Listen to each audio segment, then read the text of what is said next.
OODAcast, informing your decisions with intelligence, analysis, and insight. Brought to you by the team at OODAloop.com.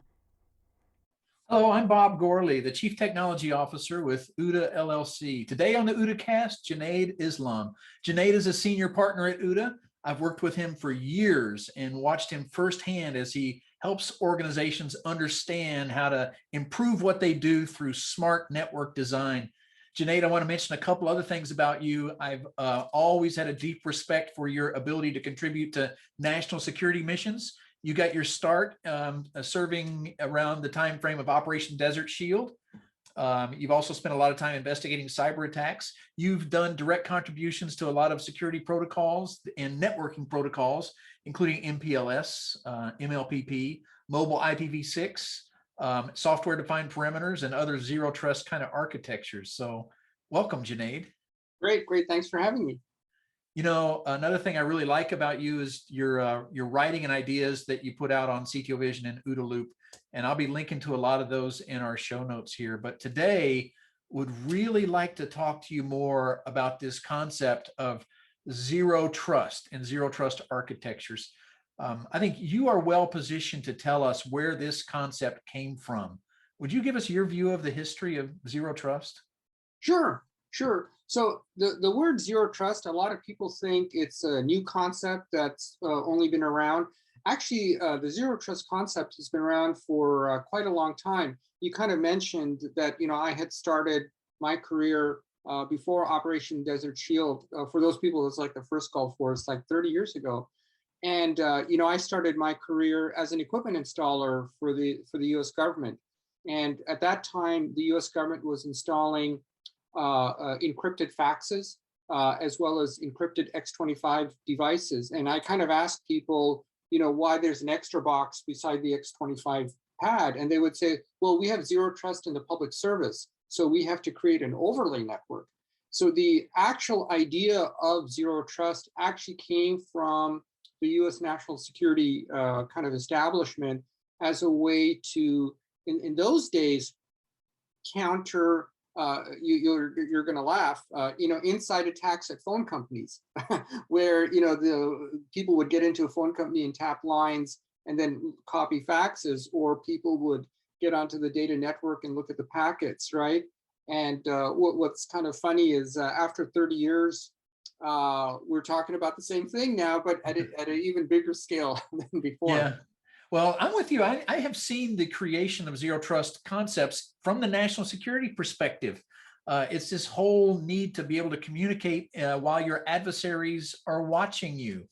That's right. That's right. Because I think in your case, you had looked a lot at the old Soviet Union and how they would spy on everybody, including their own people. And now the interesting thing, decades later, our own phones are spying on us. So, we have to be careful about what we say. So, the idea of a zero trust architecture, if anything, is even more pervasive now than back then. Right. So zero trust did have some roots in the national security establishment, but it's also totally relevant to the corporate world, of course.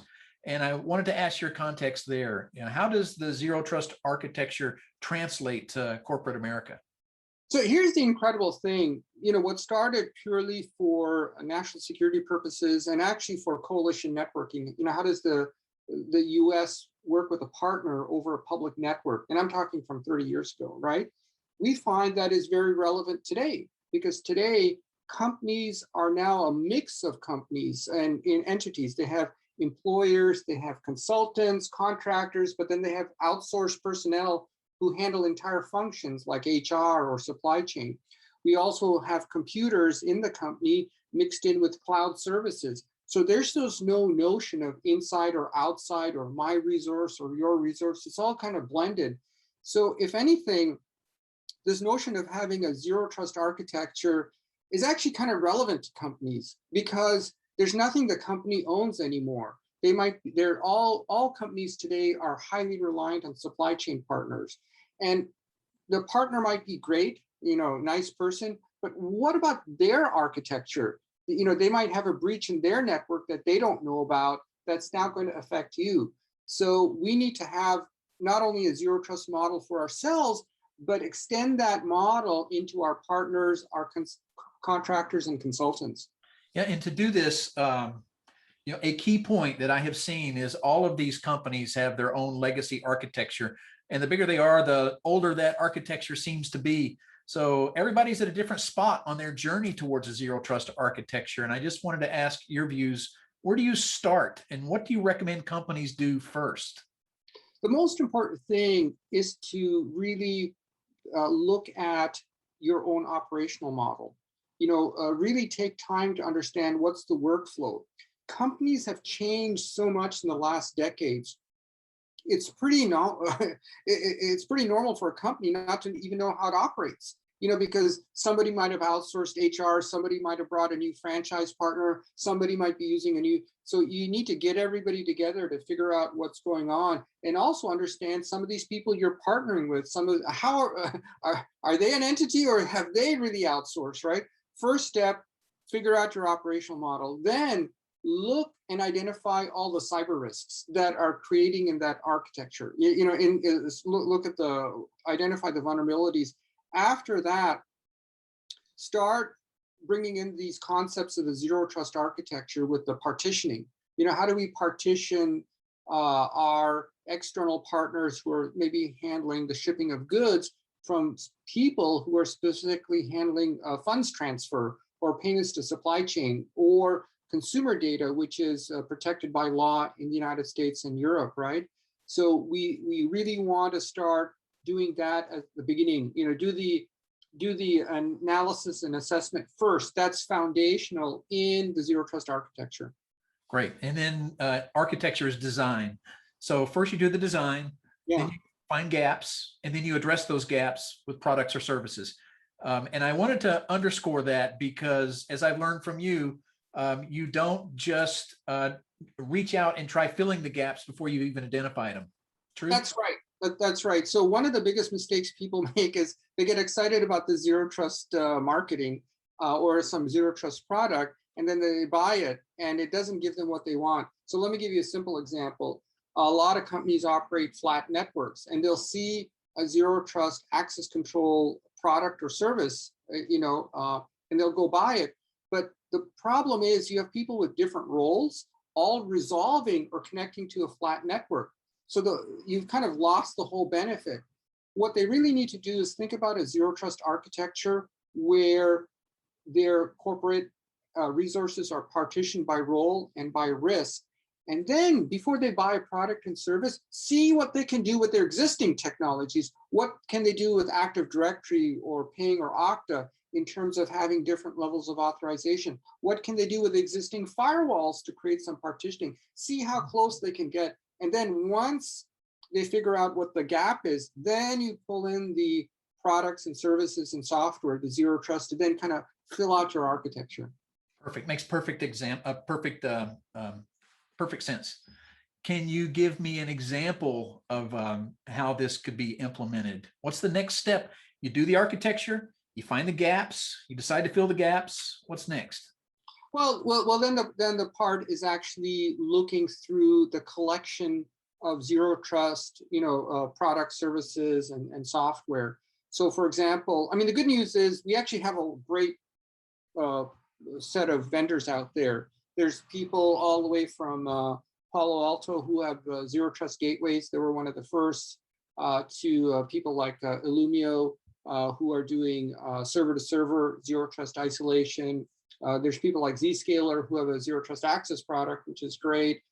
There's newer companies like XQ Message that have zero trust data protection that encrypt data and only unlock that data based on identity and authorization. So the good news is there's a lot of great products out there, services and software. But first, figure out the architecture, see how far you can get with what you've got, and then fill out the rest. And if you do it that way, you will find that zero trust architecture not only reduces risk, but actually can help rationalize the number of security products and services you're buying, because now you're doing everything on a risk basis.